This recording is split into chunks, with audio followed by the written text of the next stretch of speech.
Hey there, welcome back to Farmcraft. I'm John, and I got work to do on my tractor. I use this tractor all the time, and it's getting so bad that it's making it unusable. And like many things, this isn't really in the plan. It's not in my schedule, but whatever, it's got to be done, so let's get to it. What I'm talking about is that.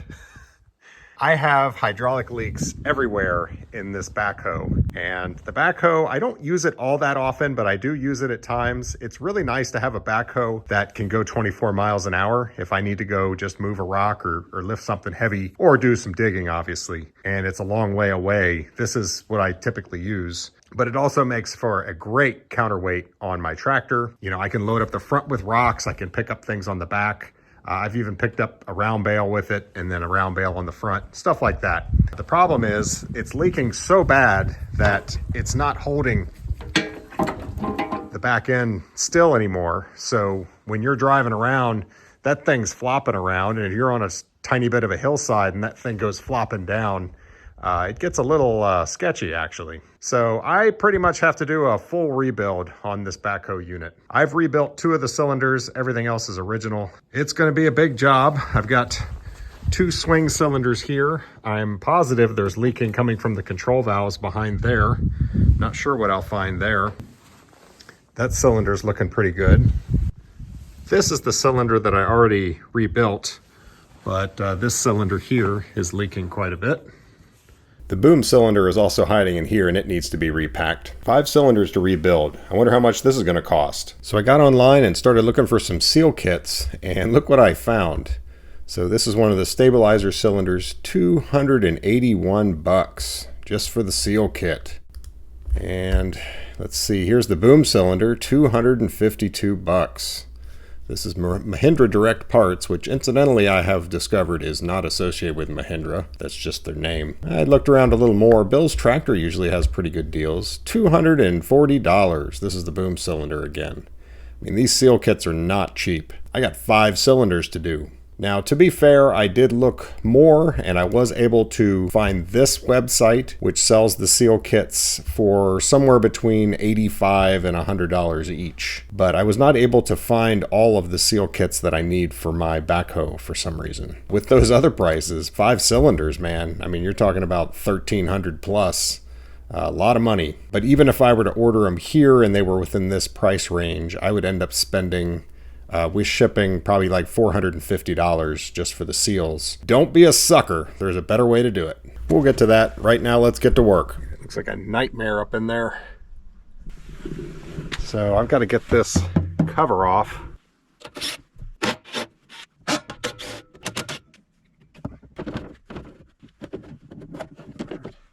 Quite a bit of oil up in this area. Those are for lowering the stabilizer arms.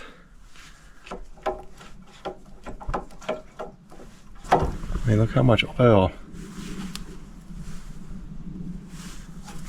All right, well, this thing's so dirty, I'm just gonna give it a bath, and then we'll check and see if we can tell where it's leaking. Good grief, look at this. I guess I'm gonna have to scrape some of the heavy stuff off first.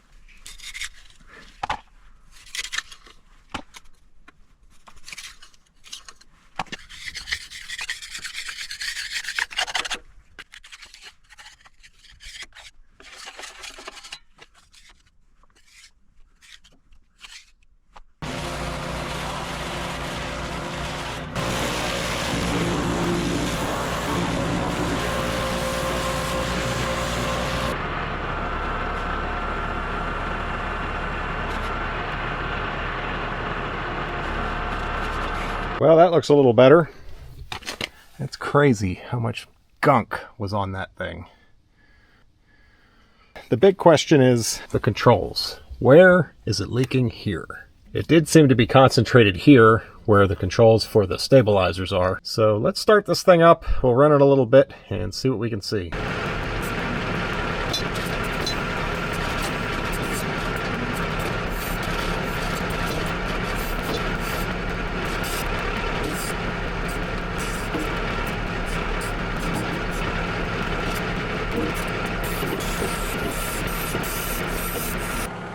Not a drop. Oh wait, there's some right there. I think I see it on both sides. You see some oil there. And I think I also see some there.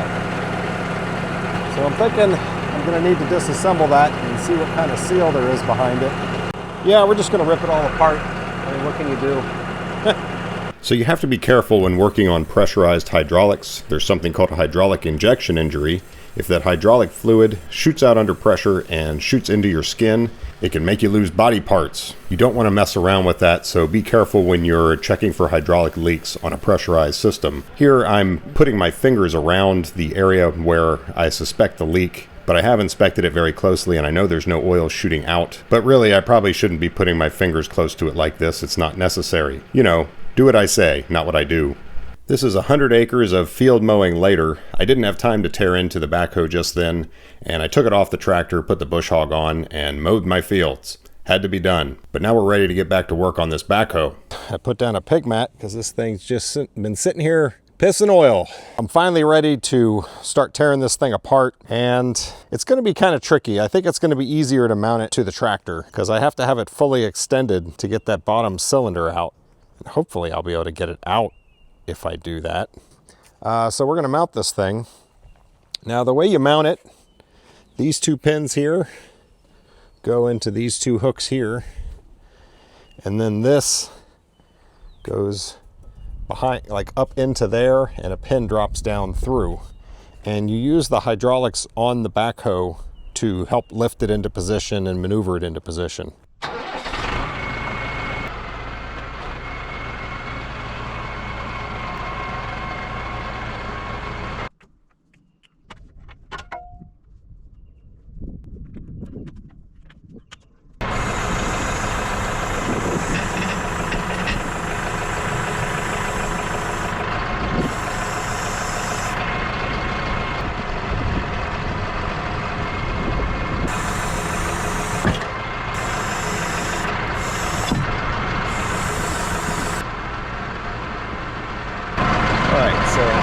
Hooks are in.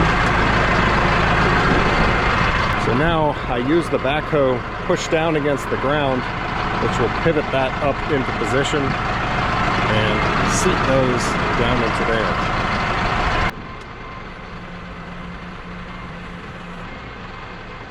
So that just pivoted those into place, and we've got these big pins.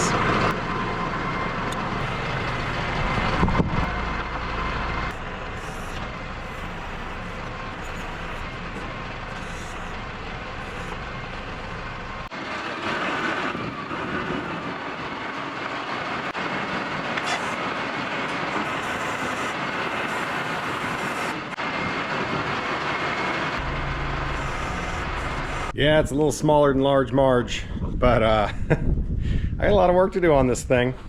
So you want to be a farmer? Nope, you want to be a hydraulic mechanic. That's what you want to be. So I'm not really sure how that cylinder is going to come out of there.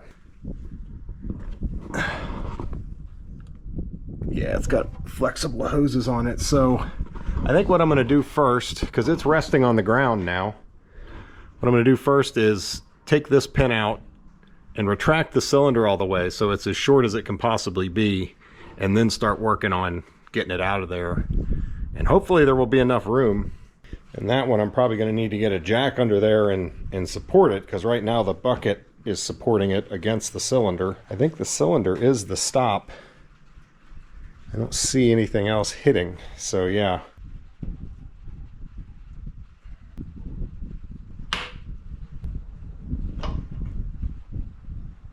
Come out pretty easy when you keep it greased. All right, that thing's probably going to fall down. Just don't want to scratch on the chrome. So I'm going to start up the tractor and we're going to retract that cylinder, which would be pulling the boom up.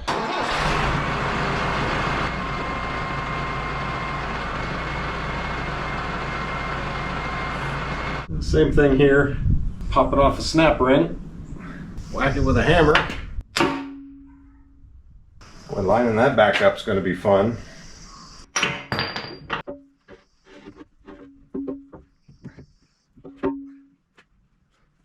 I'm going to put all the pins back in where they were, just so I don't lose any parts and get confused on where things go, because these are going to be apart for a while. Since I'm taking 5 cylinders off this thing at once, I decided I would label each cylinder, and I'm also labeling its orientation as to how it goes on. Top, bottom, front, rear, that kind of stuff. I think it's unlikely I would get confused, but it's easy enough to label it. And then I'll still get confused. All right, now what kind of fittings do we have? I think these are JIC. We will find out shortly.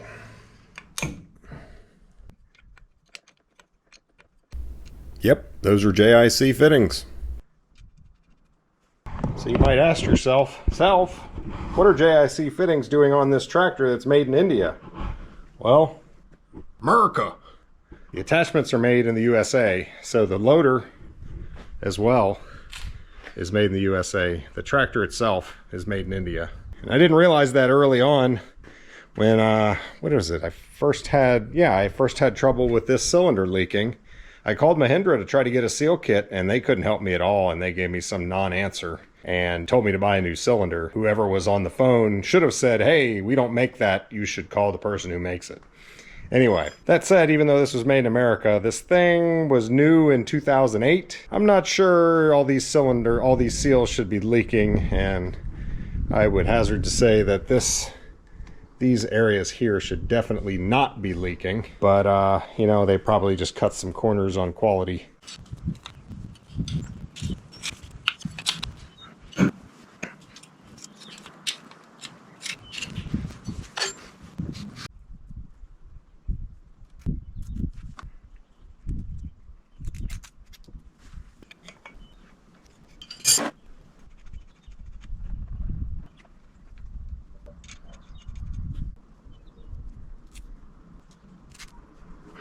Do the hardest things to reach first. So I've got that one. That one's easy access to both sides of that cylinder. Same with this one, no problem on that. So the next two are these, which it is possible that it's going to make me rotate this thing, which will be annoying, doable, but will take some time. Looking at it, I can see, yeah, we've just got a retained pin there that comes straight out. But then here it looks like we've got a pin on top and a pin on the bottom, so like 2 half pins. And this that bar is in the way, I think. So that's going to have to come off. So the 4 half pins, I'm going to go ahead and get all these retaining bolts off of here. Maybe.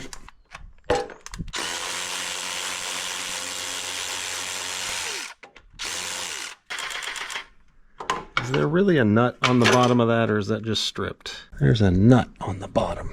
You jerks!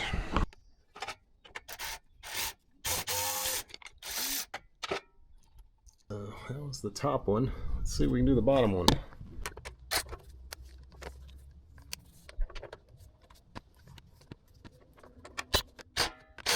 Gotta hold the nut on the top.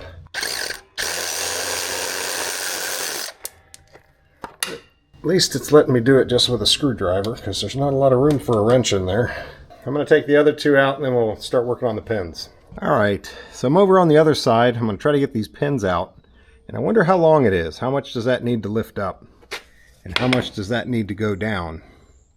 If it's not much, maybe this won't be that bad. Shouldn't have said that.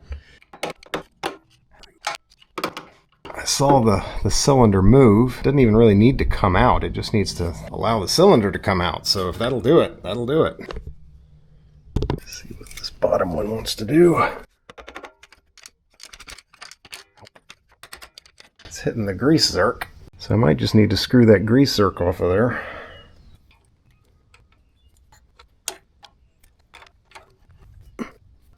Now I'll let that screw out of there. Screw you, grease zerk.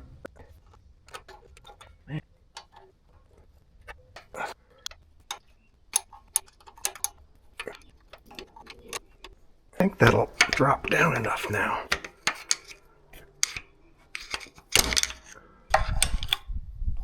Yeah, the back of that cylinder is now free. That's not too bad. The other end off. It's pretty nice, actually. They put a bushing there wherever it's going to contact this plate. I've seen so many machines where they just put the bolt in and then the plate rotates and just completely annihilates that bolt. So yeah, the bolts are all in good shape, courtesy of that bushing. Now that's how a pin should come out. Now it's the hydraulic lines. So if I get this thing out of here, will it come out enough for me to get to the connections? It would not appear so. So we're gonna have to get those from the other side. So there's a line here, right there, that would be very difficult to undo, but the other end of it, I believe, is underneath that plate. Not much access, but it's something. So a little hard to show you, but I'm seeing the lines. There's a feed line coming in, and then it goes to both cylinders. One of them, it's going right here, which is going to be the extend for that cylinder. And then the other line goes over to the other cylinder and does the retract.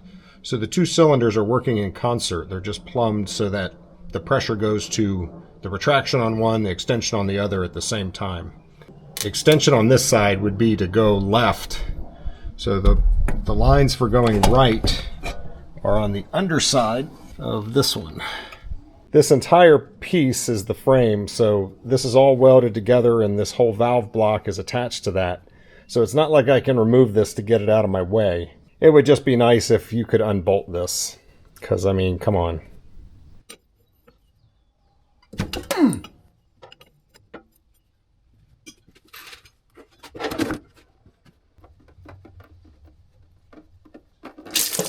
Oh, that's nice. Interesting there was that much pressure in there, because a couple times I've gone up with the tractor off, put all the valves in all their positions to relieve any pressure. And yeah, well, you can see how well that worked. Big mats.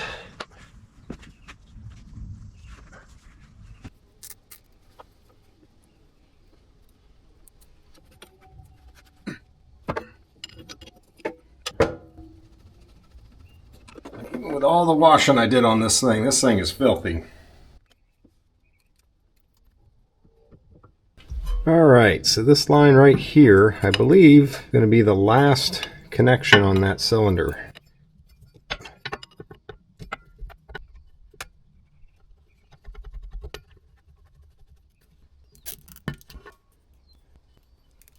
Can I wiggle it out of here?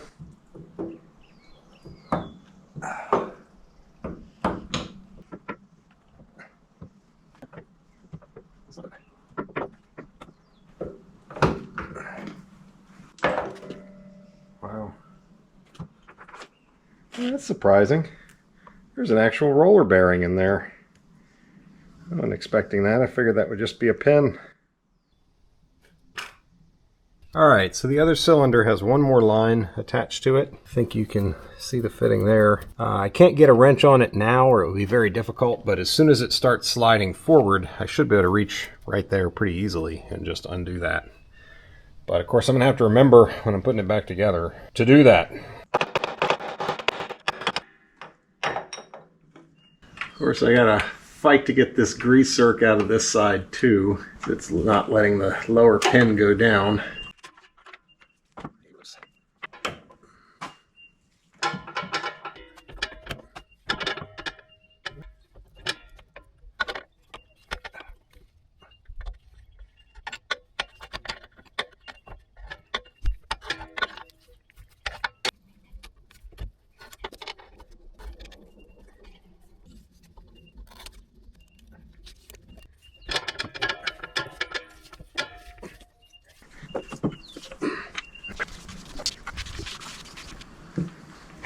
We got the washers, pin retaining bolts, and the two grease zerks for the swing cylinders. If it's going to be apart for a while, anything that I don't put back in the hole that it belongs in, I put in a bag and label it, for the most part. Yeah, making good progress. I'd say those were definitely the hardest. The rest of them, of course I'm jinxing myself. Maybe one of the pins won't come out, but everything's accessible. There's nothing tricky about getting it off. So this cylinder, let me get the lines disconnected first.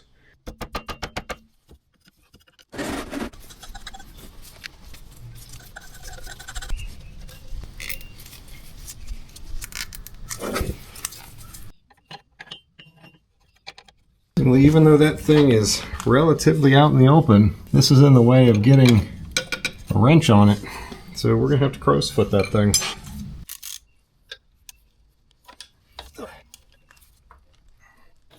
Plug off that I just put on, or the cap, it is in the way.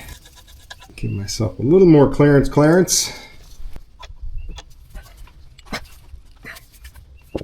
Come on. Leave.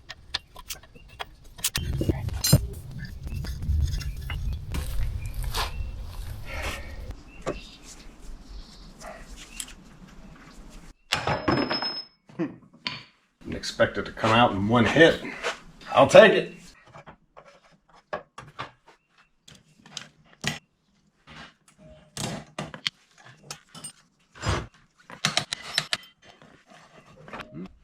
Alright, we'll do that. I should have seen that coming. Alright, now bucket cylinder. I think this thing's going to move because it's sitting on the bucket. Let's jack this up and get it supported before we go taking that thing off of there.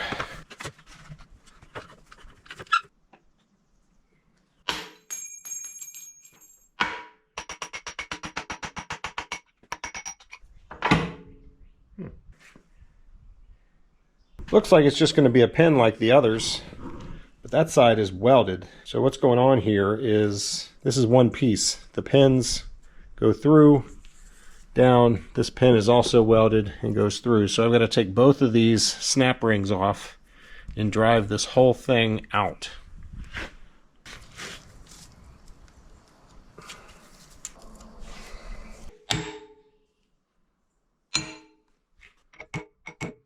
It's greased well.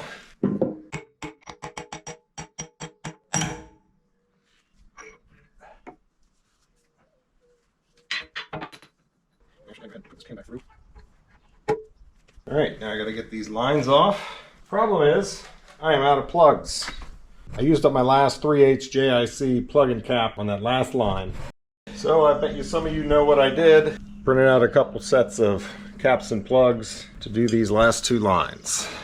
What's funny about these is I couldn't find a good model online that I could easily download, so I just went to McMaster-Carr and downloaded it there. So this is actually a model of what they sell. I downloaded this, they call it a step file.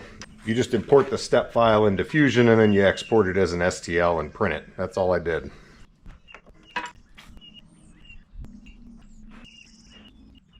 Now the probably more interesting repair for me, because I haven't done this step before.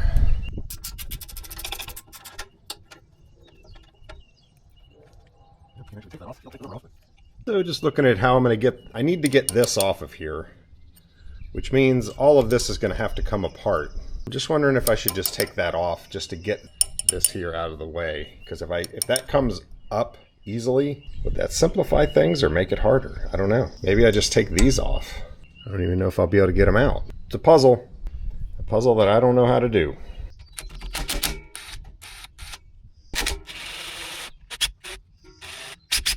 That's fun.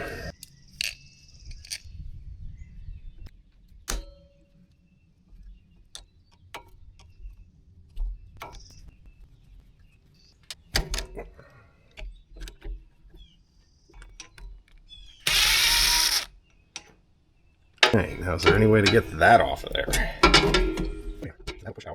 Surely they wouldn't design this thing so that it just barely won't come apart, right? Nobody would ever do that. There it is. Okay, so these two are fixed. This one will slide all the way out. And let's do the other side so we can get this out of the way.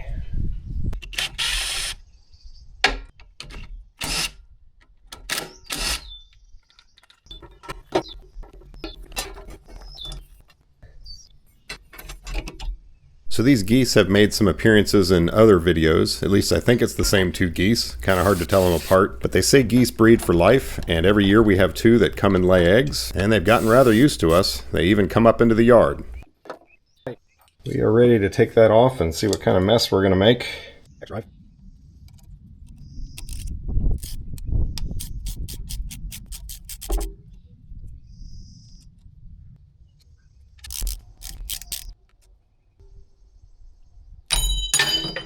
Well, comes off.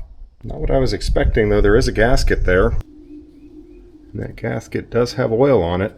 That's interesting.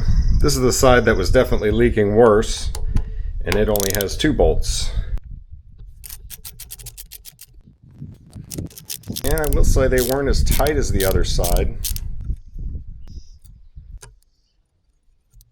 The gasket definitely blew out. I don't really understand how this gasket is supposed to seal anything.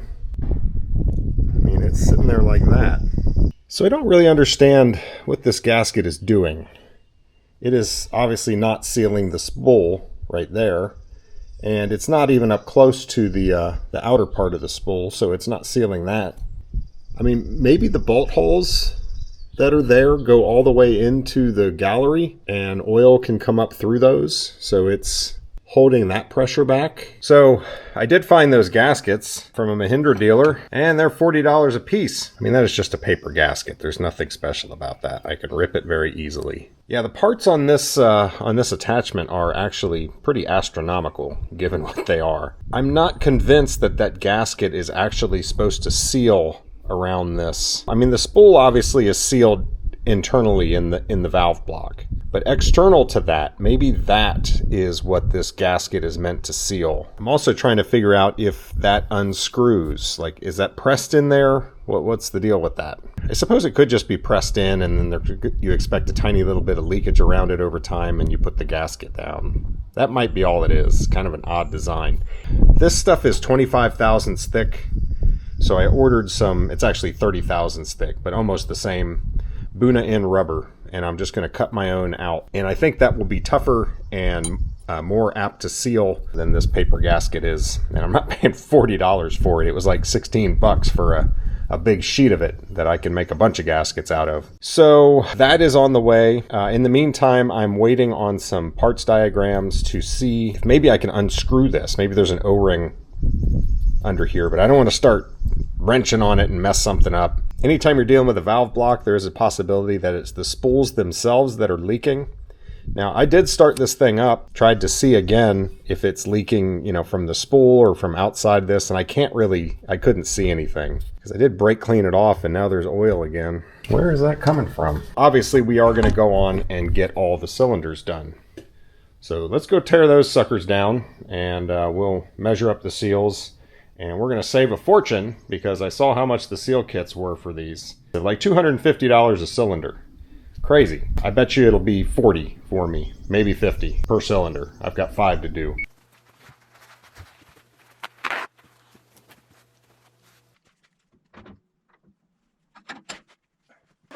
So I made this when I did my first cylinder repair on this machine. Now there's different sizes. This one won't go across the rod, but you can still use it.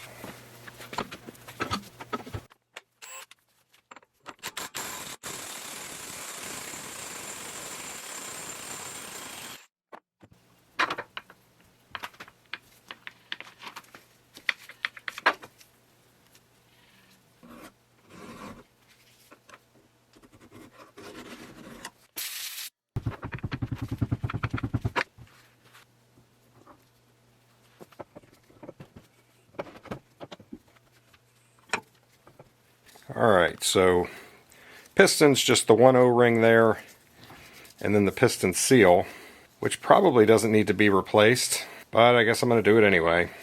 I always feel like not doing it because the piston seals tend to be the most expensive seal, and they're rarely the ones that go bad, so they'd probably last several cycles compared to how long the Gland seals last. But saving 20 bucks once you've gotten this far never really makes sense, so out it comes.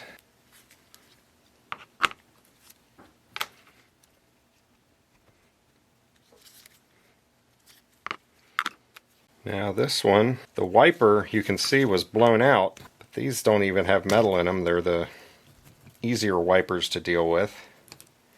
You just pop in there once you get behind it and pop out of there. But the only reason that would be blown out is if it saw pressure. It clearly did. Now this is the bucket cylinder, and it was leaking pretty bad. Which means the rod seal is what actually went bad. This seal right here. Usually these have a little lip on them, and it's either worn off. It kind of looks like something wore off. See, no, that wouldn't make sense. I don't know. This is not the typical U-seal that you often see in Gland seals, so I'm not really sure what to make of this. That's just a fat O-ring and then a backup ring.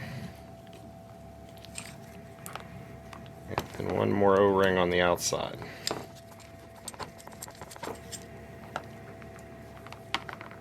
Kind of a flimsy backup ring.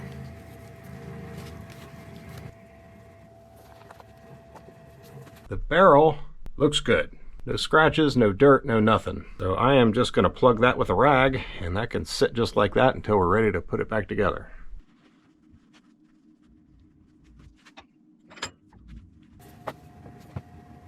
Next.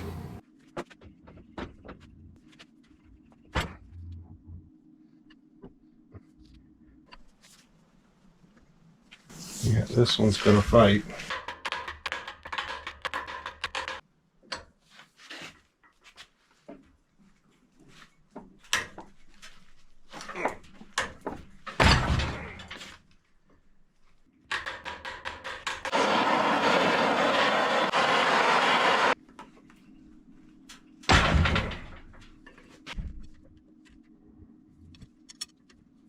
Something I totally forgot about, I think being distracted by 5 different cylinders, is I usually try to loosen this before I take it off the machine, because that is the best holder for a cylinder. There it goes.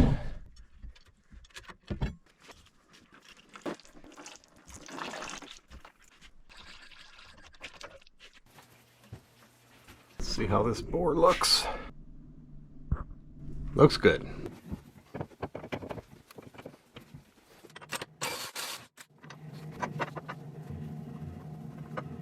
So this is the piston O-ring, and it's a little torn up. I tend to think it probably happened when they put it together rather than from use. Same deal, piston seal that probably doesn't need to be replaced, but I'm going to replace it.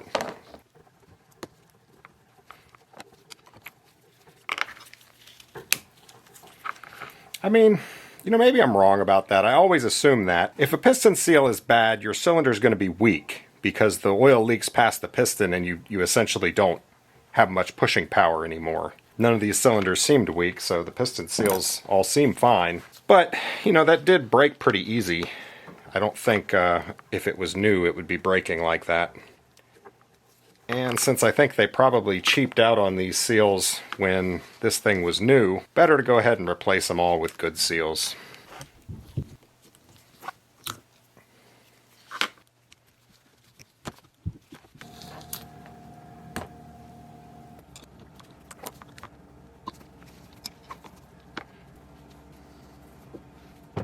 Next.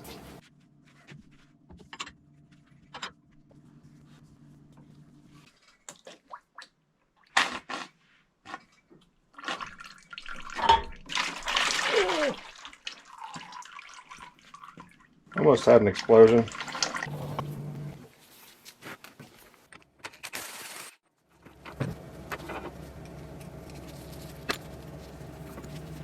Well, that's interesting.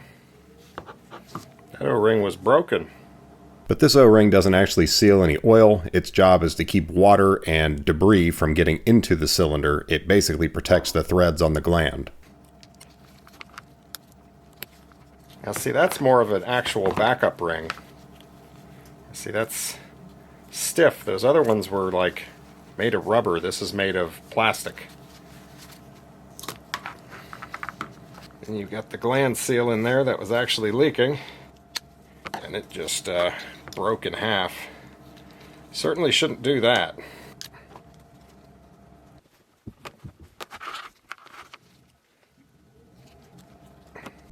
Barrel looks good. You surprised? Next.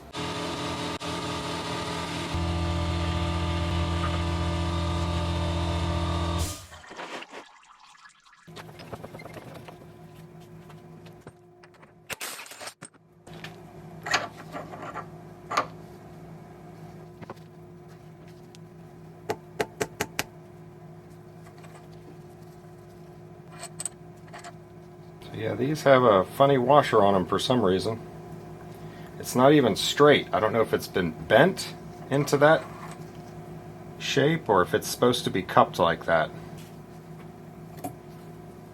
Yep. Looks good. And you know, I bought this thing new, so this is the first rebuild on all of these cylinders. Unless something catastrophic happens, the barrel should be fine.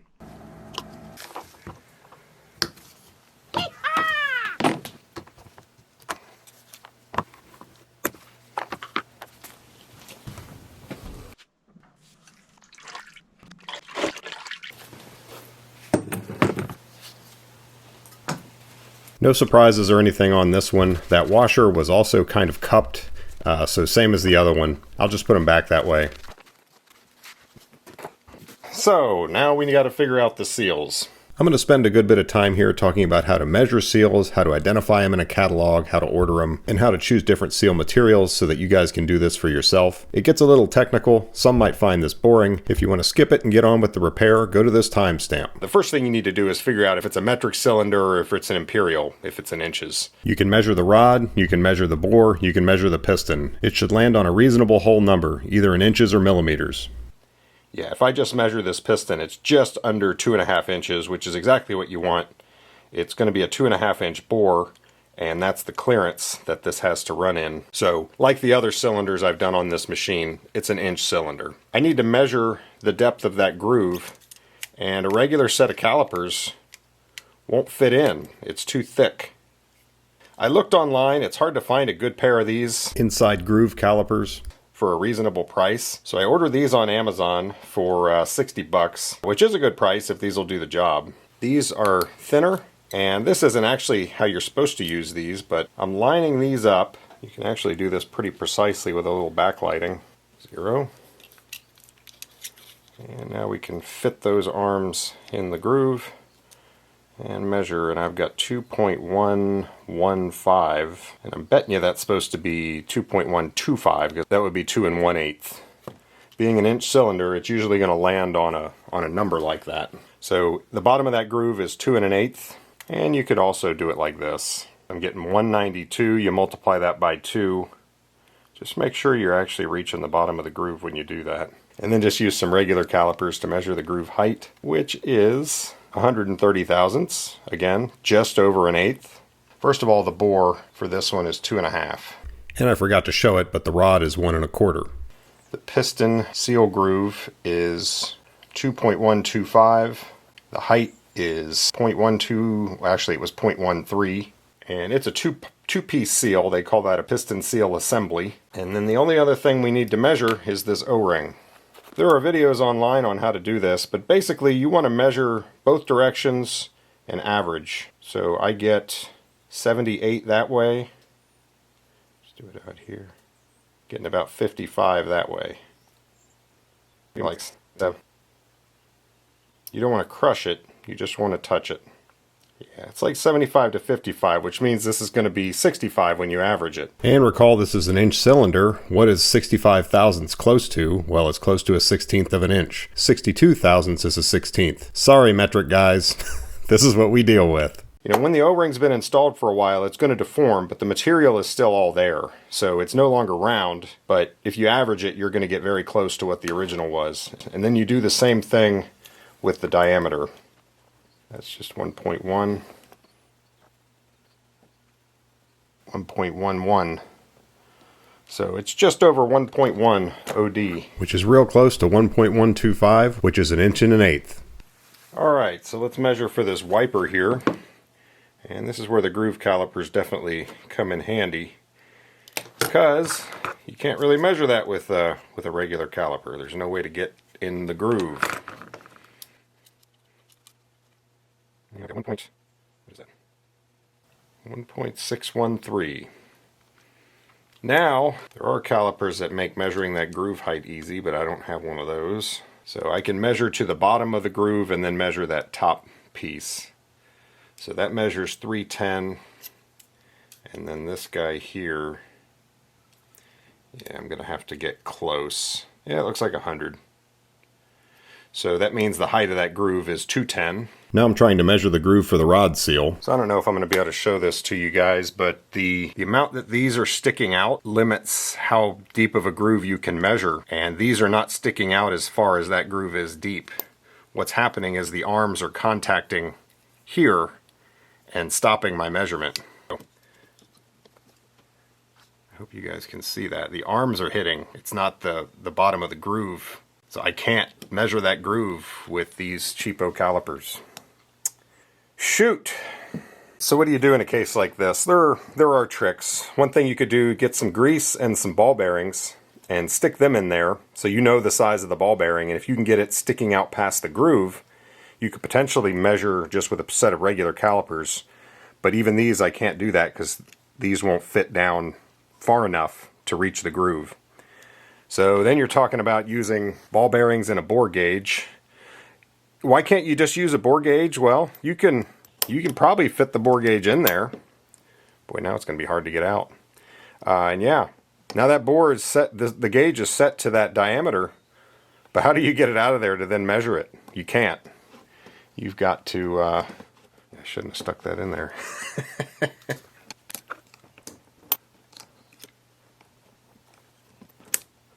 So yeah, you can see a bore gauge doesn't help you here, at least not used that way. The best option for me is I still have the seal, and it's going to be very close to the dimension of that groove. And I'm getting 0.179. But there is a trick you can do with a bore gauge. You get a small one. You have to make sure that you've got this, something you can measure against, up against the bore above the groove. So you put it in there and you press it. Now it's spring loaded, so this is trying to push against that outer edge. And you put it against the wall and hold it there, and now you can lock it.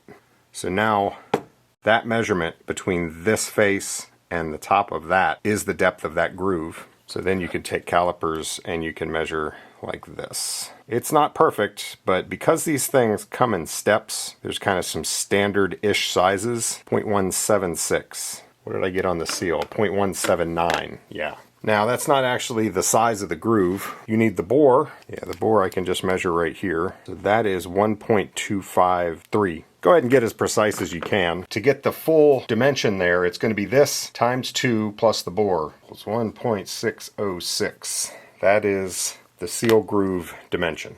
Even though my stupid calipers wouldn't do it. I ordered this set of the real ones, by the way. They're $300. Hopefully they'll get here before I publish this video and I can show them to you. So, you know, if you're just doing a cylinder, do the workarounds. Bore gauges are cheap. Get a set of these. You can get these on Amazon for 25 bucks or something. Do the ball bearings. Just measure the seal and you'll probably get it. But I do this enough that I want a good set of calipers that I can measure these things. These O-rings, you might be tempted to measure like this, but you can't do that. You know, I can measure that groove very easily just with regular calipers. The O-ring will stretch over that. So measuring that doesn't give you the actual size of the O-ring, which is what you need. So 95, 95. And there's a bit of an art to this on how hard you squeeze them, but you just need to get close. What is it, 94 I think is 3/32? I don't know, do the math. That's definitely a 3/32 cross section. 2.57. 2.576. So 2.573 is the OD. That's 205. That's like 190, 185. 185. 205. So that puts it at like 195. 2.465. 2.485. So 2.475. Alright, I think that's all we're going to need for that one cylinder. We'll have to do that on all of them. But once is enough. I measured the other cylinders off camera. This is the 2024 book, so the prices won't be right, but the part numbers and everything's all the same. This book's basically broken into two halves. Inch stuff is at the beginning, and then metric is at the end. So let's do the piston seal first. It is not a U seal.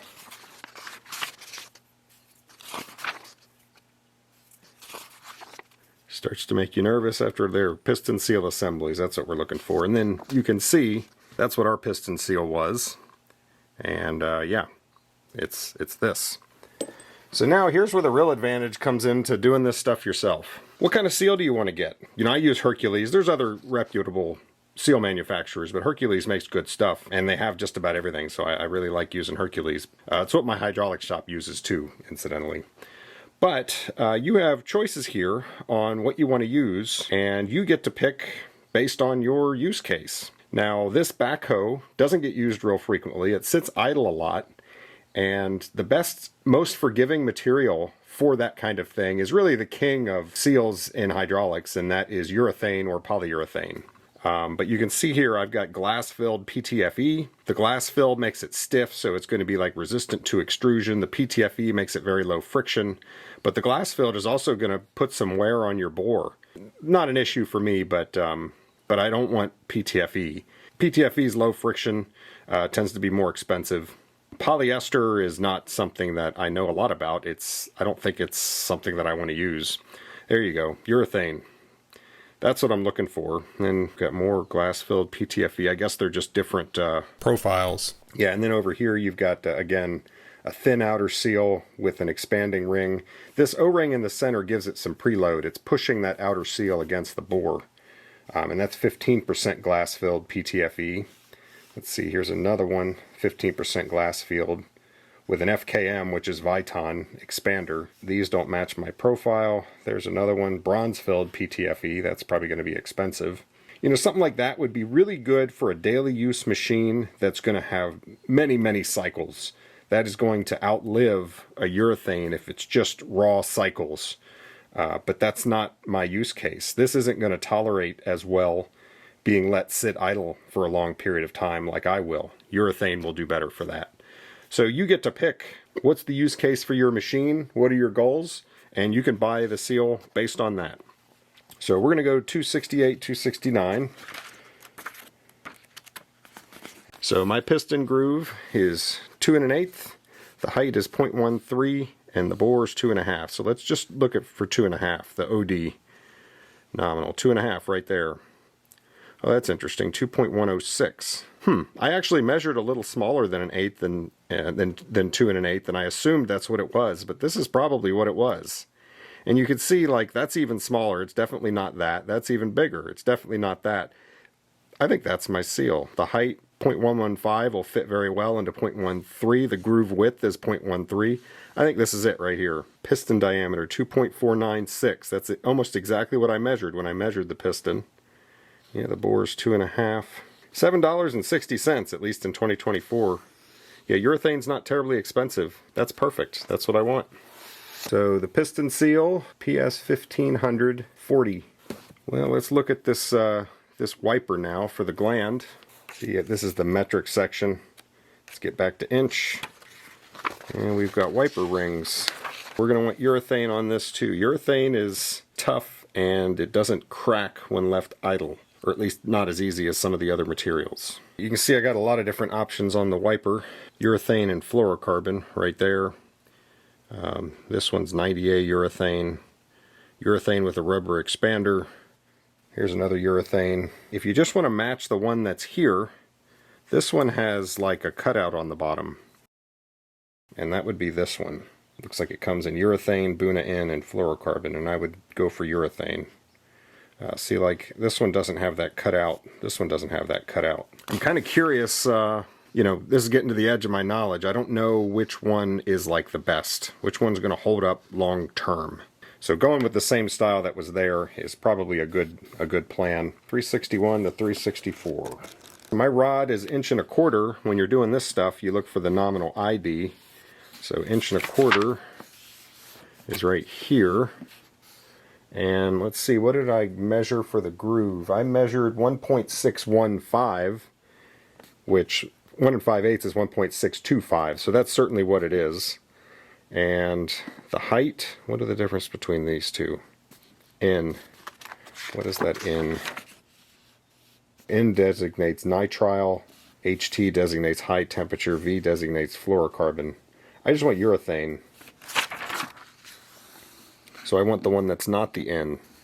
So 1.25 inches, 1 5/8. The height, 212. I measured 210, so that's it. Throat diameter, 1.385. 1.387. Yeah, I'd say that's it. So HW1250 is our wiper. And in 2024, that was $5.80. Rod seal. So this is what was in there. There's a little bit of a lip there sticking out, and there was also a lip on the inside too. I can barely feel it, and I think that wore out, and that's why these started leaking. And I have a couple of these, so I cut one of them in half. Well, you can see there's a little O-ring kind of embedded in that. So it actually is a U-seal. The U is right here, and there's an O-ring right there that goes around. There you go. There, you can see it. Alright, so now we know what we had in there. Let's decide what we want to get to replace it. You don't want to skimp on your rod seal. This is the seal that always fails. This is what makes you rebuild cylinders, because it gets exposed to more dirt than any other seal on the thing, and it's a moving, the rod's moving in and out. So it's the seal that's in the most disadvantageous position. In here we've got rod U-seals, and it's a little bit similar, but it's not really. Super Duty rod U-seal, I like the sound of that. Urethane seal, rubber energizer, polyacetal ring. Yeah, that's worth looking at. That sounds good. But we've got a bunch of different profiles, none of which really match. This kind of does, except that's actually a metal canted coil. That's actually a spring in there. Yeah, those are all like open U profiles. None of those. This is actually down to piston seal. So those are the end of the rod seals right there. If you go on though, they have a section on just U seals. These can actually be used as either a rod seal or a piston seal. And it looks to me like this or this is what was in there. And I suspect it's just a cheaper seal. It's not made to be a rod seal specifically. And they saved 50 cents and made me have to rebuild all these cylinders. Don't misunderstand, these seals from Hercules would probably be a huge step up in quality, and these would probably work just fine, but I like the idea of using a dedicated rod seal. So let's see if the dimensions match for something like this, 60 to 62. The ID is 1.25 inches, the OD is 1 5/8. I measured 1.606, it wasn't very exact, so that's probably right. The height, did I forget to measure the height? I'm getting 330.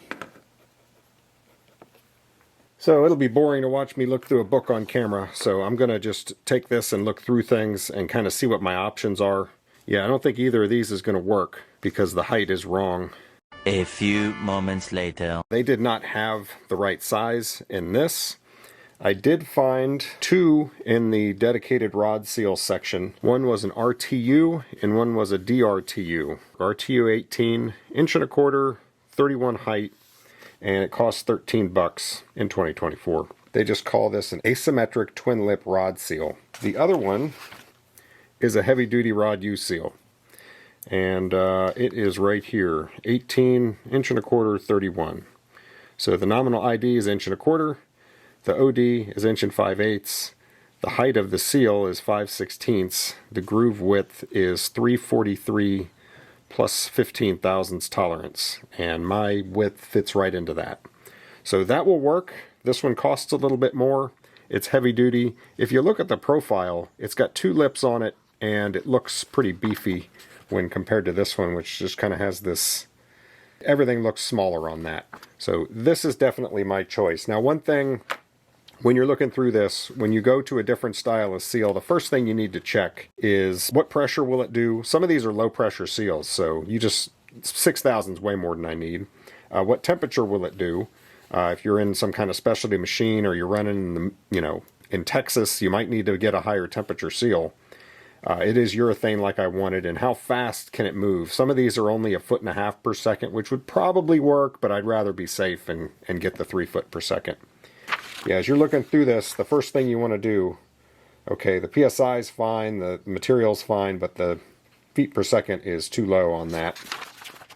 That one's also low feet per second. You get the idea.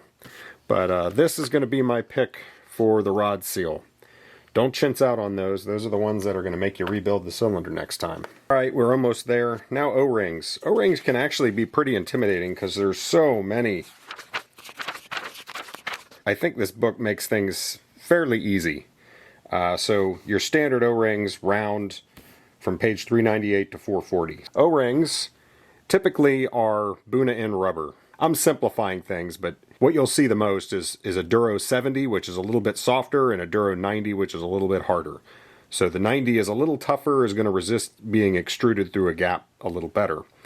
But that's what the backup ring is for. The backup ring sits behind it and backs it up so that when the pressure starts trying to push it through the gap, the backup ring is there and prevents it. Before we go look at the O-rings, where I measured the O-ring cross-section of 0.094, well, that's 3/32 of an inch. The inner O-ring, there's 2 O-rings on the outside of the gland, one out here and then one here with a backup ring. The inner one is larger. I measured 0.2. I measured again, and it's a little less than that, and it's actually, I was wondering, could it be a 13/64, but they don't have those. It's a 3/16 is what it is, which is 0.1875. So you can see how you only have to get close and you're going to figure out which O-ring it is. You don't have to be accurate to 1/1000th when you're measuring because you're not going to get those options. So my cross section, just under 0.2, comes out to a 3/16. And you can see here you've got all your different cross sections. 1/16 to 3/32 to 1/8 to 3/16 to 1/4. So 3/16 is by far the closest, so that's what it is. You need the cross section and either the OD or the ID. It's round, so the cross section is the height. I measured the OD. So OD 2.5 right there. Because the cross section is what determines the ID on a 2.5 3/16 O-ring is always going to be 2 1/8. See, we come across, that's 86 cents. That's 2024, but 86 cents. And this is a 70 Duro Buna in O-ring. So that's what we want. Right there, 568 330. Now one thing to note here is that the package quantity is 20, and I'm pretty sure that's the list price each. So that's going to end up costing like 15 bucks, but I'll be able to use it in multiple cylinders. Ordering full packages like this doesn't always make sense, and I actually find a cheaper way to get better O-rings, and we'll go through that later. This outer O-ring, it is a 3/32 cross section. The OD that we got was 2.573, which is actually a 1/16 of an inch larger than 2.5, which would be 2 9/16. So let's see if we've got that here. So nominal OD 2.5, 2 9/16 right there. So that would make the ID 2 3/8, 3/32 cross section. I think that's our winner right there. 568142. Okay, we only have one more thing, and then I will quit torturing you with measuring hydraulic seals. But this is good to know. It saves you a ton of money. It's a very valuable skill to have when you can pick the seal, the exact seal you want, and the materials that you want that are going to work best for you. And you just get the stuff delivered to your door. You don't have to go, I have to go drive an hour just to get to the hydraulic shop. Okay, backup rings.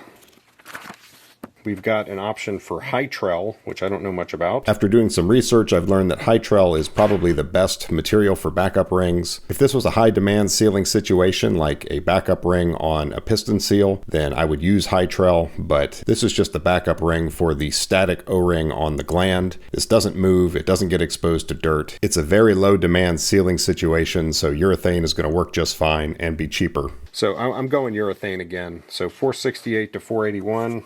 And this should be easy, I would think, because we already know that O-ring size. That is the 3/16 O-ring with a 2.5 OD. So yeah, we've got the cross section again. 1/16, 3/32, 1/8.163, and those are 3/16. OD, I'm looking for 2 inches. No, 2.5. 2.5 is right there. Looks like it's 55 thousandths thick. There's 10 in a package. $1.74. 575-330. And it's nice. The item number for the O-ring is 568-330. So you know this is a backup ring that's going to fit that O-ring. Oh, I got to do the piston O-ring. Forgot about that guy. Don't forget about that guy. It has a 1/16 cross section and an OD of, it looks like, I measured 1.105. It's probably 1 1/8. It's closer to 1/8 than a 16th. Yeah, and it's definitely not 3/16, so that's going to be it. OD's 1 1/8, 1.105, cross section 1/16, 16 cents, comes in packs of 50. So you now know how to measure and identify everything in the book. What I just did is for both of these cylinders, and I'm going to go ahead off camera because I'm sure you're tired of watching me measure things, and do these 3 cylinders. Those are all going to be different. You know, some of the part numbers may end up being the same, but these 2 diameters look the same. That's smaller. This rod is bigger. They're all a little different. Now, it bears mentioning here that instead of doing all this measuring and ordering, you can just go to a local hydraulic shop. Most of them are going to deal with good, reputable seal manufacturers and are probably going to give you higher quality seals than the OEM. They will also sell you individual O-rings. Sure, there's a markup, but you're going to end up saving a lot of money because you don't have to buy the whole pack. And you'll get a good seal kit for a much more reasonable price than if you order seal kits online. So I decided I wanted to get Viton O-rings. Viton rings are just overall better, but they cost significantly more than a regular Buna N O-ring. That said, O-rings are relatively cheap, so getting Viton shouldn't be that bad. It's going to make it last longer. It's going to tolerate sitting idle better than Buna N would. It doesn't take a compression set and start leaking because there's no spring left in the O-ring as quickly. So yeah, I wanted to go Viton, and that's what the V stands for on all of these item numbers. So these are all my O-rings added to the cart in Hercules. And it's $99 for O-rings. That's pretty darn expensive. Now, I did have to order some extras, but the larger gland sealing O-rings, you're able to order one at a time, but that O-ring is $7.30 a piece. These 2 are $12.46 a piece. That's quite an O-ring. These I didn't need nearly 15, but you had to buy a minimum of 15, so you end up paying more than you really want to. In short, Hercules probably isn't the best place to order O-rings, especially when you just need a few like an individual would. If you're a business, that may change. So I checked the ORingstore.com. No affiliation, just a place I've shopped before and had a good experience. And here's the complete order with shipping. I did have to order a few extra, not quite as many as I did on Hercules. They allow you to buy smaller quantities usually. And these are all Viton, and even with shipping, the total is $41.70. So yeah, that makes sense to do. And now the important one. This is the Hercules order with all the seals. These are the ones that really count and are the ones that are going to make your cylinder last longer than the OEMs did in this case. This is definitely a big upgrade from what came with these cylinders originally. I also decided to go Viton on the wipers for the same reasons as the O-rings. Unfortunately, this one style here, they didn't have Viton in. So I cheaped out on those because I didn't have any choice. $4.61 each. But the others were a little more expensive. That's okay. The piston seals actually turned out to be very cheap. They were just over $5 for all of them. I mean, that's each, but for each one. Here are the rod seals. These are the important ones that always fail in cylinders and make you have to rebuild them. And you know, 12 to 15 bucks a piece.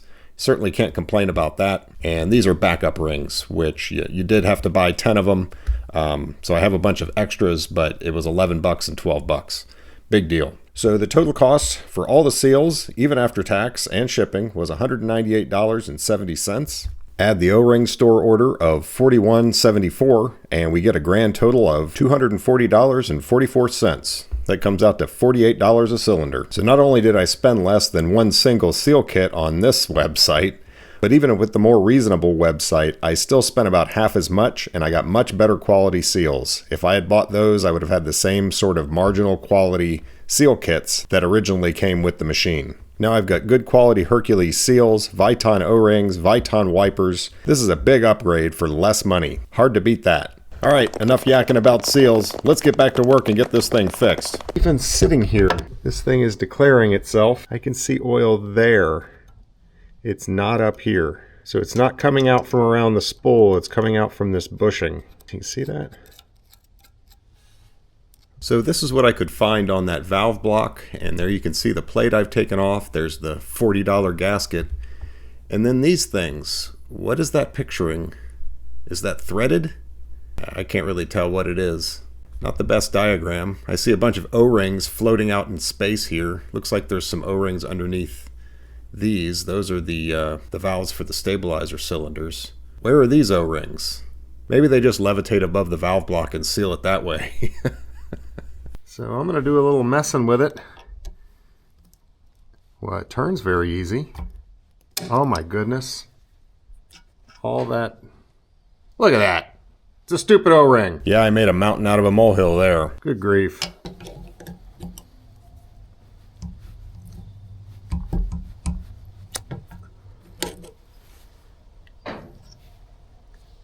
Yep, both of them are broken. There's your problem, lady.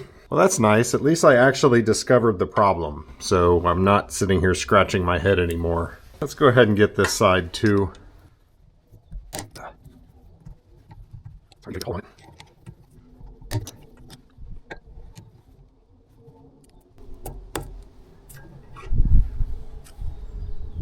Yeah, that O-ring's at least intact, so I can measure it. So it's the O-rings on the outside that were leaking, but there's actually an O-ring on the inside as well. That was sealing against that spool. We'll pop that out of there. Clearly a different O-ring.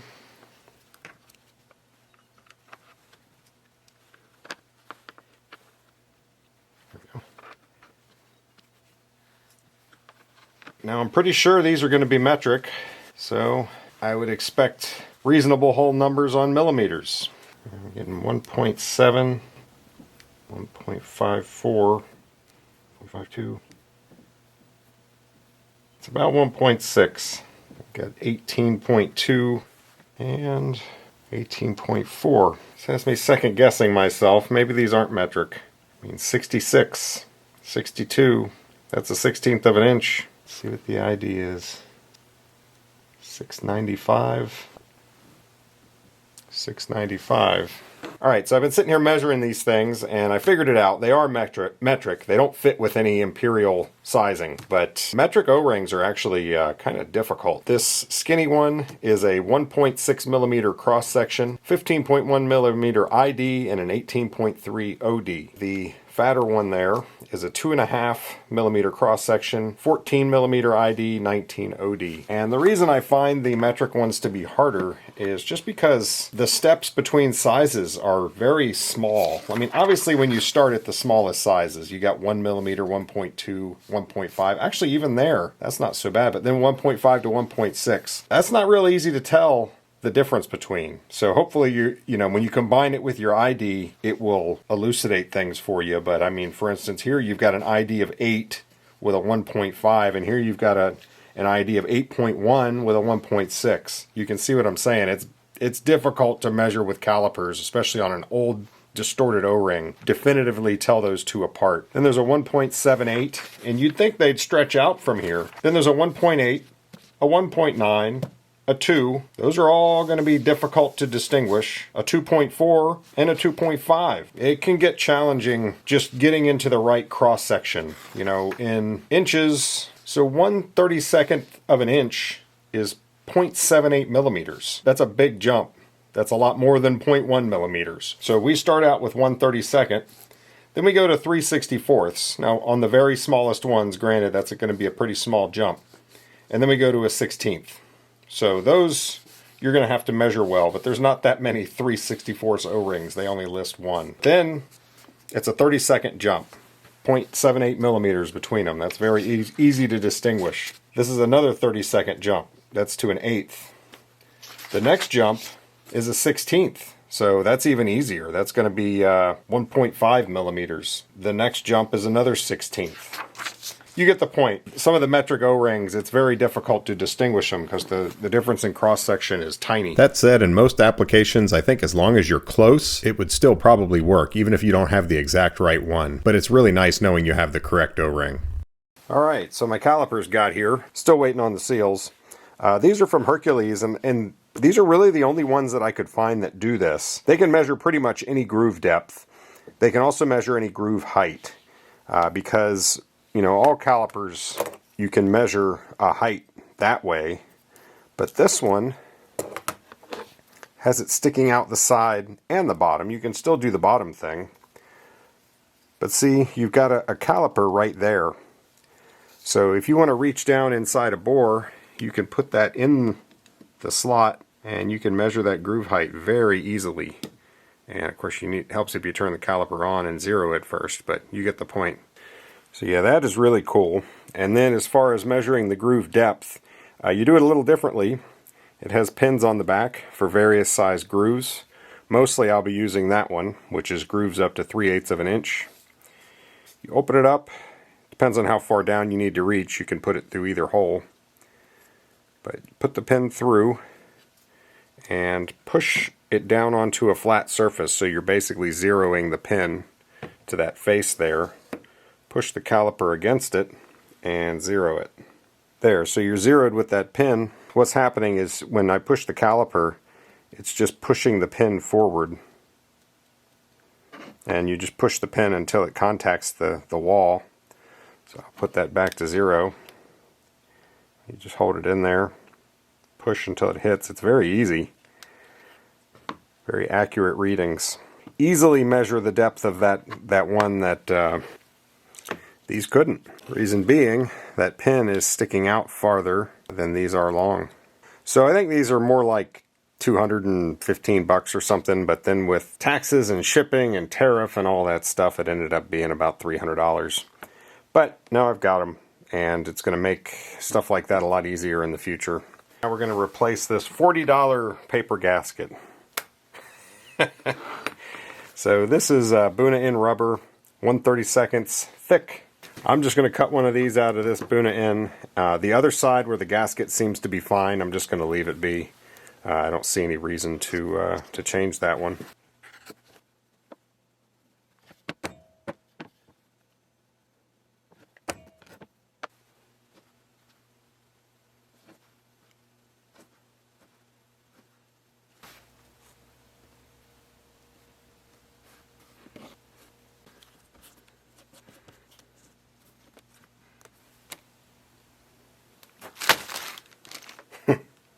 Yeah, those are FKM. That's Viton. The black ones, I think, are the more common ones. Why they make them green sometimes, I don't know. Got my O-rings, got my seals. Let's get this back together because I need my tractor functional. These are all the wipers.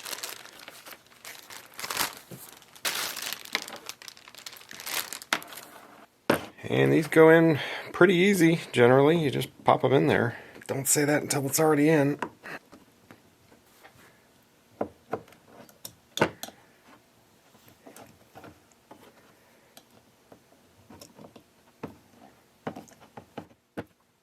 A little bit of lubrication in that groove is going to make getting that wiper in there a little easier. So just a little bit of grease.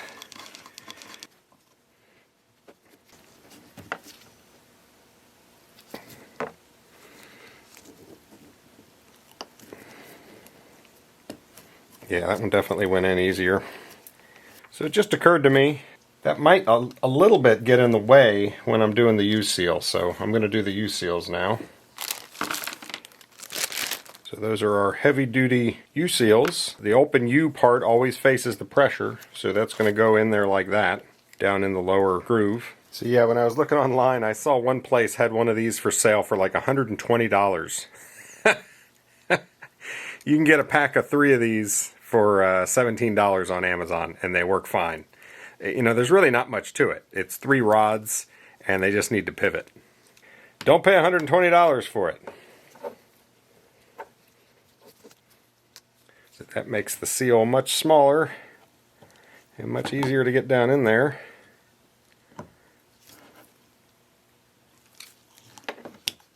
And that's it.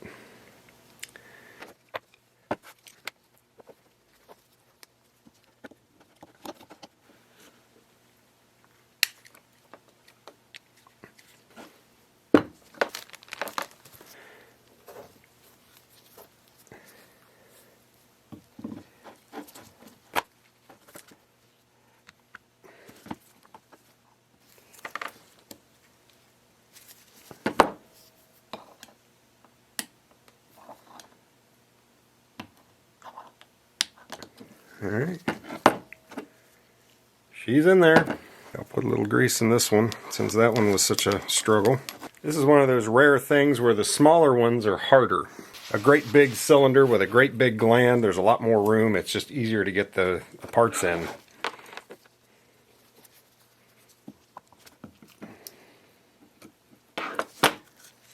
Oh yeah, grease definitely helped. And the last one, this is the bucket cylinder with the 2-inch rod, so it's going to have a bigger seal.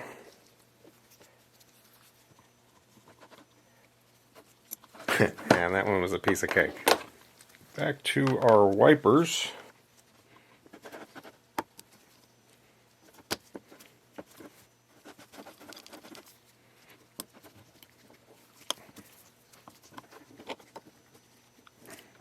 We go ahead and finish up the glands.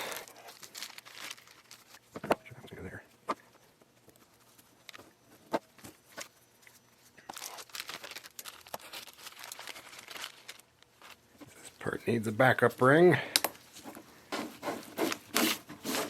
And then an O-ring.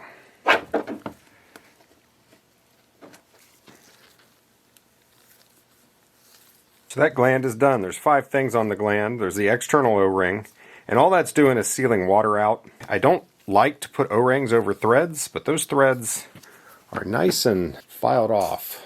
Did a nice job with those threads. There's nothing on them that's sharp, so it's not going to damage the O-ring anyway. That's also not that critical of a seal. This is the one that really matters. This keeps the oil in the cylinder. O-ring goes towards the pressure, backup ring. So there's 1, 2, 3 things, and then the wiper is 4, and then the seal is 5. So that gland is done. Next.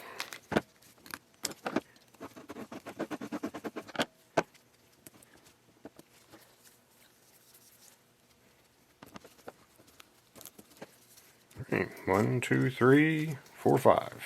The other 3 cylinders have the smaller backup ring, what these are.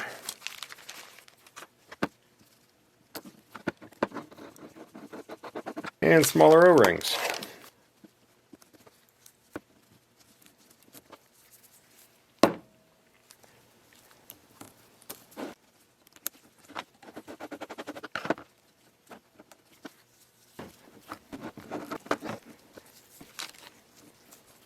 All the glands are done. Pistons.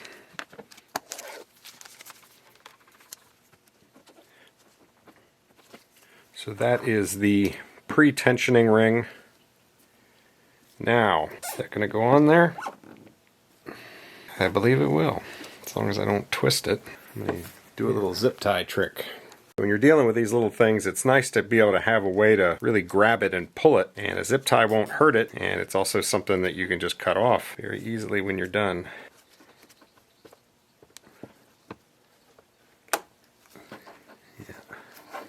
I find that really helps keep me from twisting it. There you go. And you know where I learned this zip tie trick? I learned it in the comments on one of my previous videos. You guys taught me. It's a good trick, man. It's worth passing on.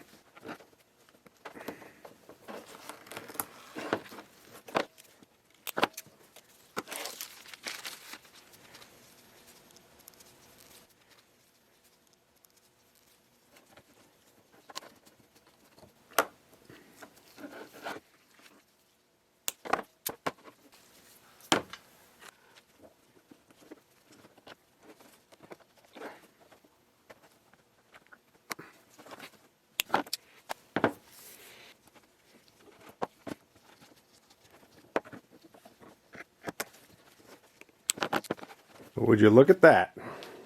All the glands and all the pistons are done. I just need to put the these O-rings on when I assemble them. Start putting these things back together. Step 1, gland.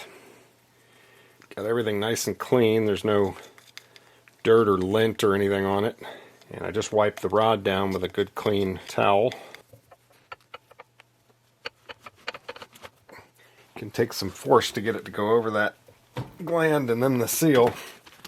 There we go. Alright, now the piston O-ring. Getting a little grease on that too, so it will slide over the O-ring and not cut it when you crank this thing down, because it's going to get cranked down. Do you see the problem? I almost forgot something. I would have figured it out, but maybe a little too late. These had this goofy washer on here.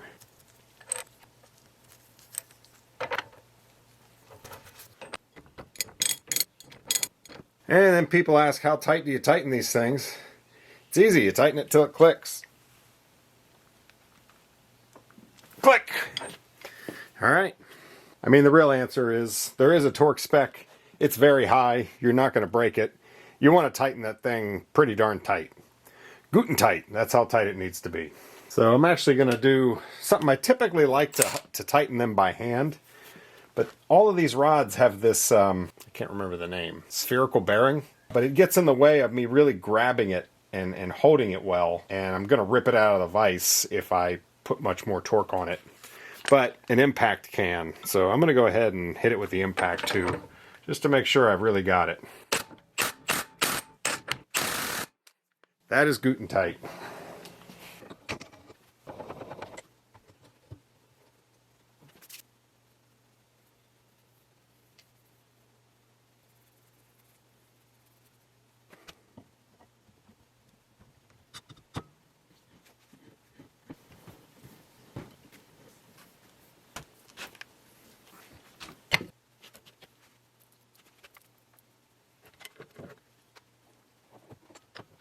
One down, 4 to go.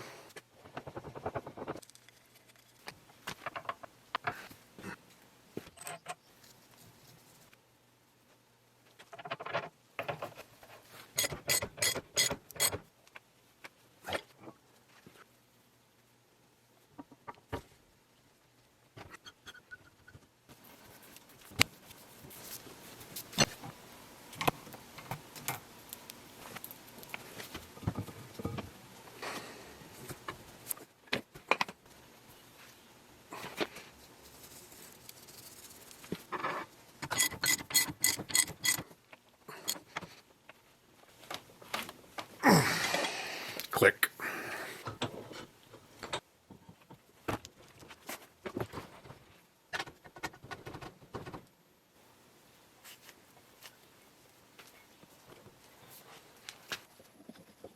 Well, would you look at that? I didn't notice it in person, but that rod is bent. I guess we'll see how long this cylinder lasts. Luckily, it's easy to get to.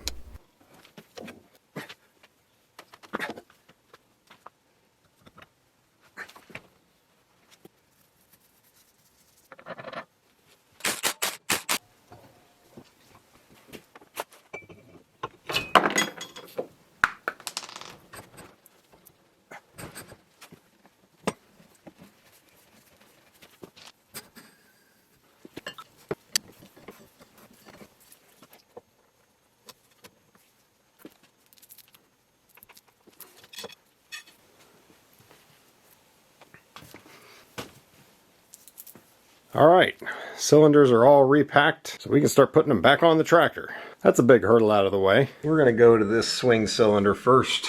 I know I need to get it in position and then do that line.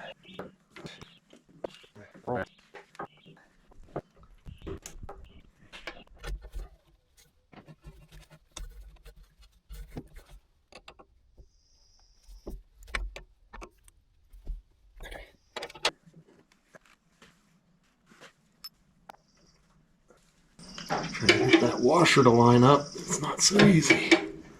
There's a spacer between the cylinder and the frame, and getting it to line up with the pin as it drops in is just proving to be a little tricky. But after much fiddling, we got it. I'll spare you all the details since you saw this thing come apart, but it's the same thing in reverse. I put the grease zerk back in the bottom pin, I line up the bottom spacer, and get it all to line up, finally. And here I'm making a mistake that I'll have to deal with later.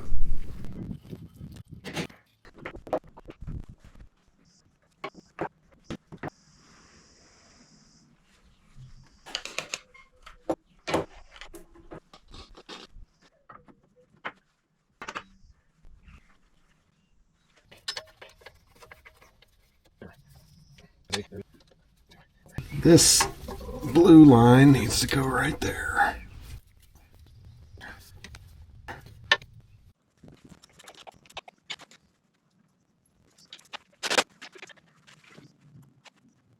Who noticed a problem with this one?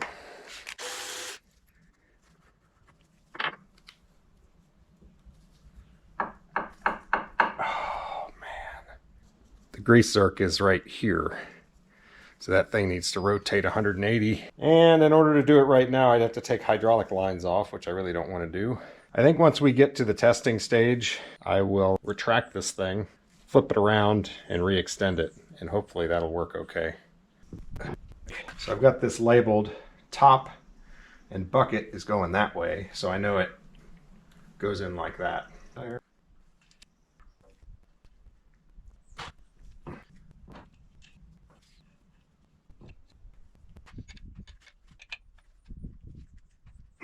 I am curious how this is going to go. So this is going to need to line up with that.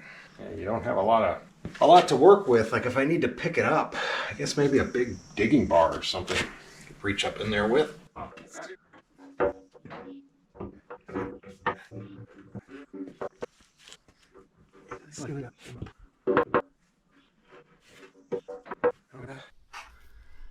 Alright, so that's what I'm looking at down there. You can see I need to line this up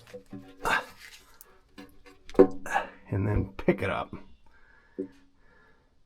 But what I'm going to be doing is using this crowbar, get it up underneath that cylinder and see if I can't get that thing reasonably in position. If I get it close, I can shove a screwdriver through there just to kind of hold it.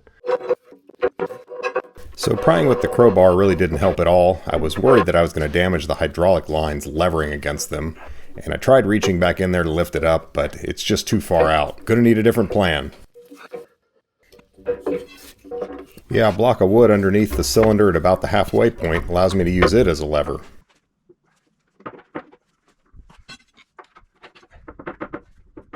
So I got a screwdriver in from this side. I put a bigger one in from the other side, and then this bar.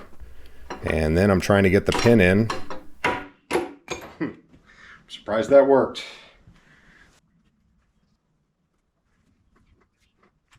So there's no reasonable way for me to extend that cylinder without using the tractor hydraulics. So I kind of have the same issue I have with this. I've got to wait until I can start this thing to do the final connections. But, you know, that's okay. I got the lines hooked up. All right, bucket cylinder.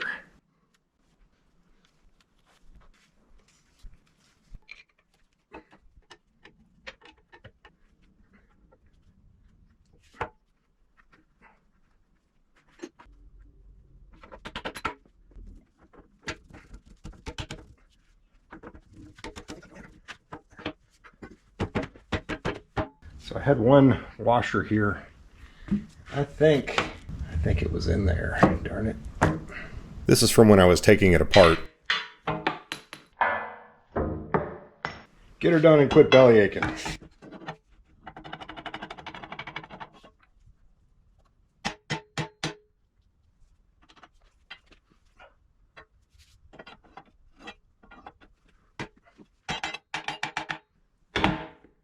And these didn't have washers. Those get greased right up against those. And the outside washers are still there.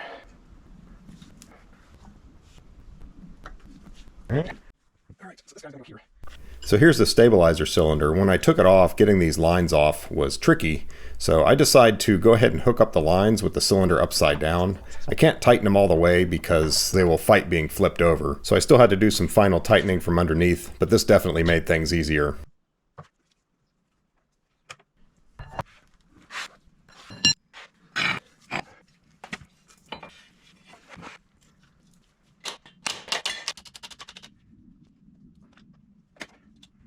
All right, cylinders are on, but we're not done. Well, some idiot forgot to hit record, but I've already installed O-rings on this one, and they fit well. It's actually kind of hard, not hard, but harder than you would think to get these in. And then that one pops right in. Okay, the first time it was hard. So the small one goes on the outside.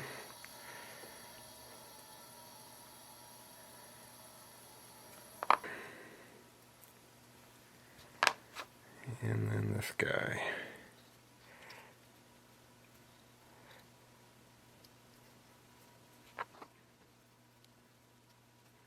Pretty easy. So this side had an intact gasket, and now that I know it was just the O-rings, I'm going to leave that gasket alone. Get those on there.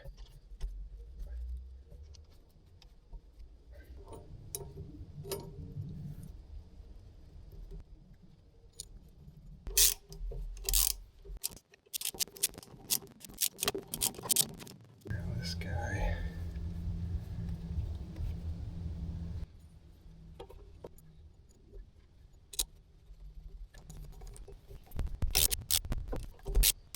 Now, I think since I'm here, I'm going to go ahead and take these off because it looks like in that diagram there were some O-rings behind those too. Silly to be here and not do it if they're about to fail.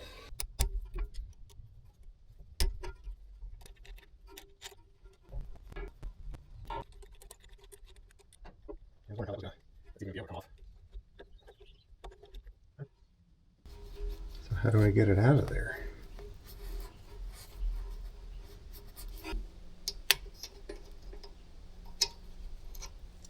Well, there's an O-ring right there. Hate to pull it out and find out it's the different size and I've messed it up. Probably see there. There's an O-ring. It's sitting right there. I'm going to have a magnet that works on rubber. That'd be awesome. I get that thing out of there without destroying it, just in case. Using 2 picks, pushing from both sides. Oh yeah, that made it kind of bubble up. And I'm on, oh, don't speak too soon. All right, we got it. It looks the same. Let me go see. It's the same. So here's the new Viton O-ring going on. I'm just gonna push it down with the blunt part of this.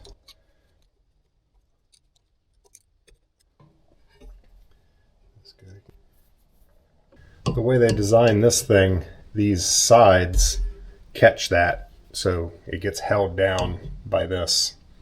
So I just have to get that little ball up in there to go through that hole. Rather than putting that one back on and immediately having it in my way, let's do this one.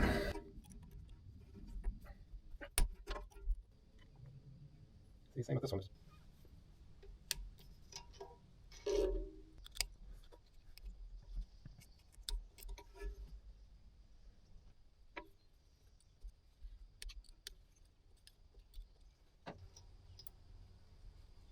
This boot is not in the best shape, and I certainly don't feel like sourcing a new one. I've got some Gorilla tape. This is their waterproof tape. I'm just going to put that over that. It certainly doesn't need to be pretty.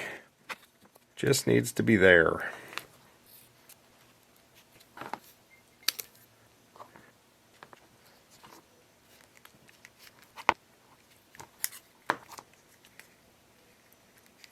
The adhesive on this tape is like crazy sticky, gooey stuff. I think that will do the trick. That adhesive will not let go, I can tell you that.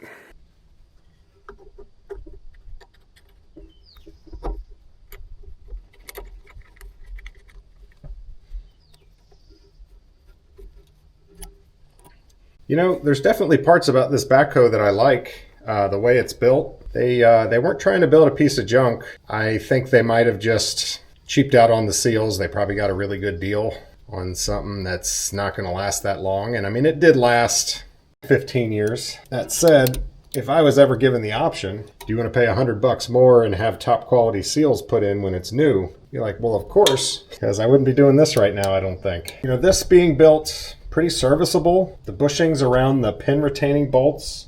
Yeah, I mean, a lot of this stuff is pretty good quality, the way they did it. Yeah, I mean, those boots aren't, like, great the way they are, but the boot's still under there. It's just holding out dust. It'll be all right. All right, now I get to see if I can remember how to get these back on. Here,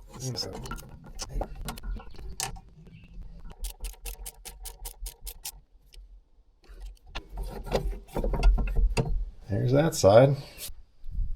goes over it.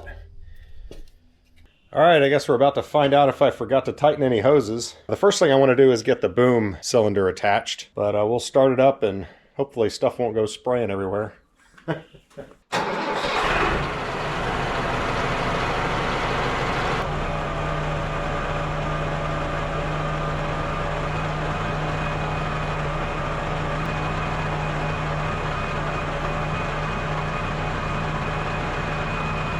Now, if I try to swing, let's see, I try to swing it to the right, it should make that retract. And since there's no resistance, I don't think the boom will move at all. Right? Hopefully.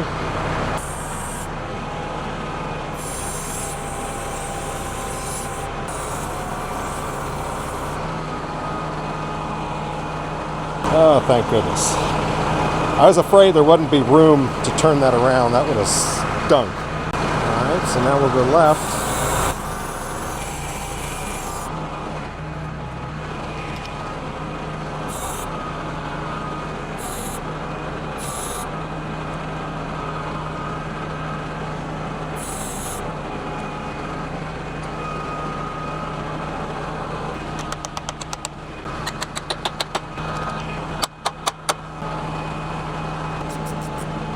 Well, for the first time in several years, it's not dripping oil. How about that? I'm going to go ahead and grease it up, and then we're going to take it out and give it a test run. I'm going to leave the cover off. I might actually loosely put the cover on, just in case, because if something sprayed, it hit me right in the legs.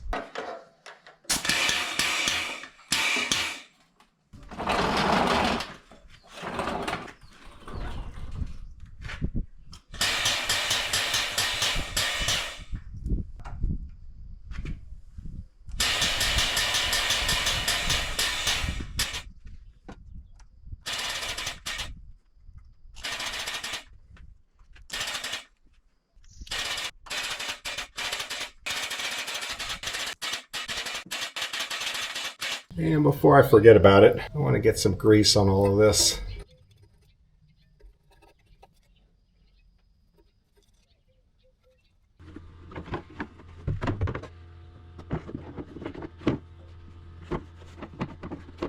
All right, now everybody always asks, what about bleeding hydraulics? You really don't have to do anything. You just cycle the cylinders back and forth. There's such a big quantity of oil flowing in each direction that the air mixes with the oil and then it gets sent back to the tank and it just works its way out on its own. You don't have to do any...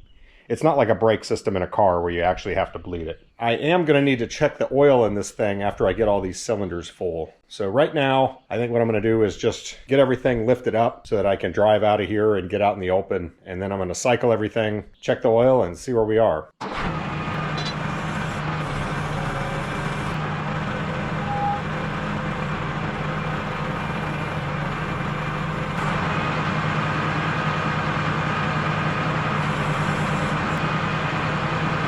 Here I'm cycling the bucket cylinder, get it full of oil. I guess you can call that bleeding it, but there's something interesting to see here. You can see that this cylinder retracts faster than it extends, and all cylinders do this. This one's doing it quite a lot because the rod is relatively large compared to the barrel of the cylinder. So the rod takes up a lot of space in the barrel. So when you're extending it, you're having to pump oil in the entire volume of the barrel.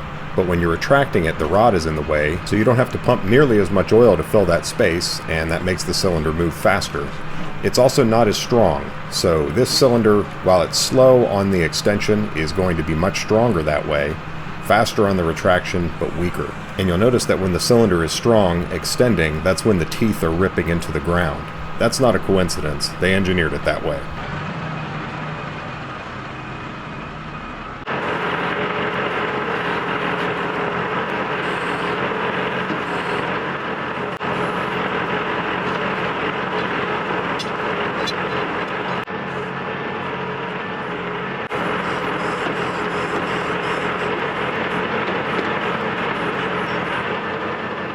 Looking good so far. Unfortunately, there was still oil on stuff, so I can't... If there's not oil on the rods and there's not oil coming out of that control valve, then I think we're good.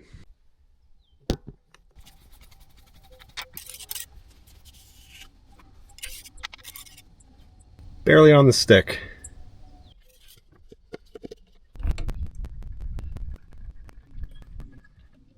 All right, let's give this thing a test. Yeah, it's nice to have a backhoe that can go fast. I'm gonna go all the way over there. It would take a long time with either of my other digging machines.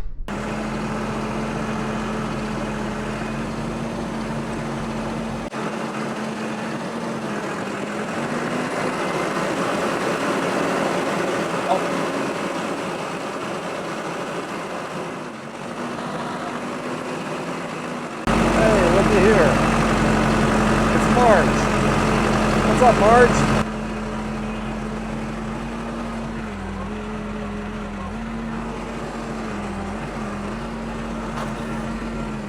Let's see if I can show her up.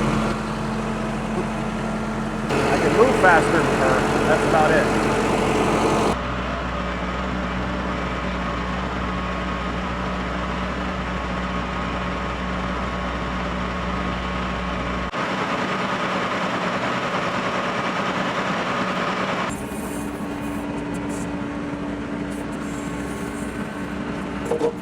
That might say it works.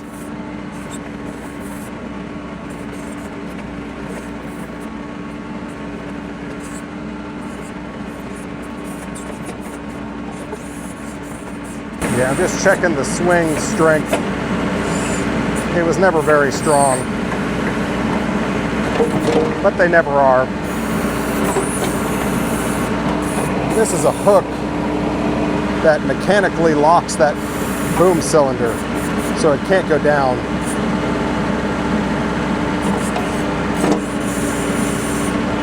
And that's the usual storage position.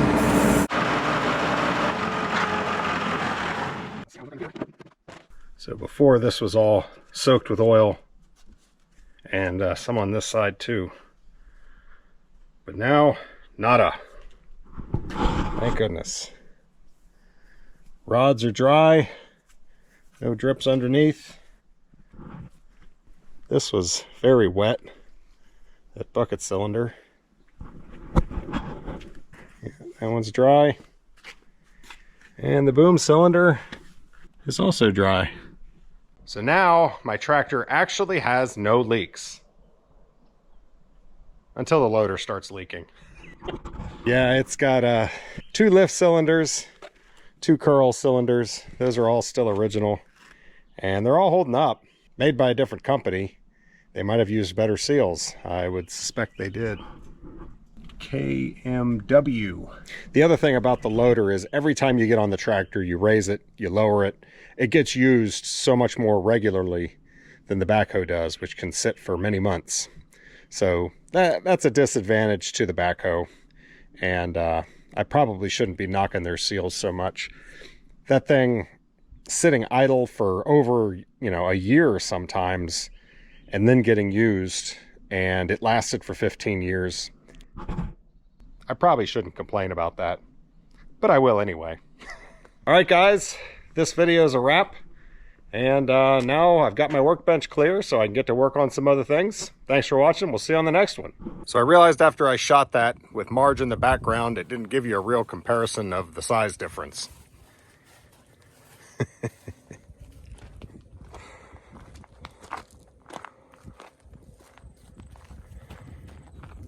Maybe 100 or 200 scoops to fill up one Marge bucket.